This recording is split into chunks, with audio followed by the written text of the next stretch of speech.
High বন্ধুরা, কেমন আছো তোমরা সকলে? আশা করি তোমরা সবাই খুব ভালো আছো। চলে এসেছি তোমাদের সামনে আবার কথা সিরিয়ালের গল্পটা নিয়ে। তোমাদের সামনে আজকে তুলে ধরবো 30 সেপ্টেম্বরের কথা সিরিয়ালের গল্পটা। তো শুরু করার আগে তোমাদের সবাইকে জানাই শুভ শারদীয়ার প্রীতি ও শুভেচ্ছা। খুব আশা করি তোমরা খুব ভালো করে পুজো কাটাচ্ছ। তো চলো শুরু করি, আর দেরি করব না। Welcome and welcome back to my channel serial update with ring. তো বন্ধুরা, আমরা 30 সেপ্টেম্বরে কথা সিরিয়ালের গল্পে দেখতে পাই যে যখন কলাবউকে চান করিয়ে নিয়ে আসা হয়েছে, তখন মাফিন আর চিকি অনেক রকম প্রশ্ন করে নবপত্রিকাকে, কলাবউকে। তো সেটা কথা খুব সুন্দর করে গুছিয়ে বলে দেয়। তো তাতে দাদান মানে কর্তা দাদু খুব খুশি হয় এবং বলে যে বাহ, কথা মাকে সুন্দর মানুষ করছে। তো সে তো গেল, এবার হচ্ছে কথা আর কি বলে কর্তা দাদুকে, কর্তা দাদু আমার খুব ইচ্ছা কিছু মানে আমি যখন যেতাম কলেজে তখন দেখেছিলাম এরকম কতজন আছে যাদেরকে তখন তো পারিনি, এখন পারবো বলে একটু চাই তাদেরকে একটু বস্ত্র বিতরণ, একটু একটু ভোগ। বলে হ্যাঁ নিশ্চয়ই নিশ্চয়ই, কেন না। তো দাদানও চায় যে যারা এসছেন তাদেরকে বস্ত্র বিতরণ, তারপরে ভোগ খেয়ে যায়। তো সেইগুলো তো গুহ পরিবারের সকলে আর কি করলো। অপরদিকে আবার দাদান কতগুলো জামা কাপড়ের ব্যাগ নিয়ে আসে এবং সেখানে পিপিয়াও হেল্প করে, মানে বাড়ির সকলকে আর কি ওরা জামা দাদান মানে কর্তা দাদু গিফট দেয়। আর তো কর্তা দাদু তারপরে পিপিয়াকে জিজ্ঞেস করে যে মেজো বৌমার জন্য নেই? বলছে হ্যাঁ, কথা বলেছে পুজো ঘণ্টার দিনে এরকম করতে নেই, নিশ্চয়ই মেজো মার জন্য কিনতে, তো তাই আমরা কিনেছি। তো যাই হোক, তো এবার কথা আবার এভিকে বলছে যে মাফিন আর চিকির জন্য যে সারপ্রাইজটা রয়েছে সেটা।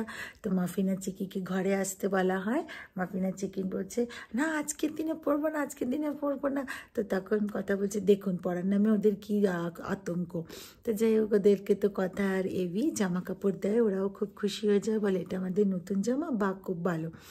অপরদিকে আবার আমাদের প্রত্যয় আর তার বউকে ঋতুকে আবার একটা শাড়ি উপহার দেয়, সেই নিয়ে সব ভাই বোনেদের মধ্যে তো খুব প্যাক হলো টলো।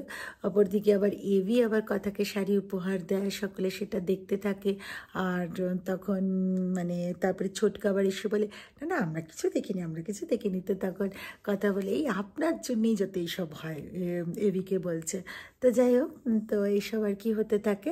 অপরদিকে আবার কর্তা দিদা বলে যে কথা মা তুমি কিন্তু এই ফোঁটাটা দেবে, মানে শুভ চিহ্ন যে ফোঁটাটা সেটাই দেবে। তো সে বললো কেন কর্তা দিদা আমাকে বলছো? তখন বলছে তুমি কি আমার কথা রাখবে না? বলে এটা হতে পারে কর্তা দিদা, আপনি আমাকে বলেছেন আর আমি রাখবো না? তো বলে না তুমি যাও, জুনিমা তোমাকে হেল্প করে দেবে। তো ও আর কি দিল, আর তারপরে প্রণামও করলো কথা যে মা দুর্গা তুমি আমাদের পরিবারকে ভালো রেখো, সমস্ত বিপদ থেকে উদ্ধার করো। তো এই আর কি হলো। অপরদিকে তো আমাদের মেজমাতা করে খুব রাগিয়ে মুখিয়ে রয়েছে, সে তো বলছে যে এর যে কি অবস্থা হবে এরা তো এখনও জানে না, এখন আমি চুপচাপ থাকি, পরে সব ব্যবস্থা আমি ঠিক করছি।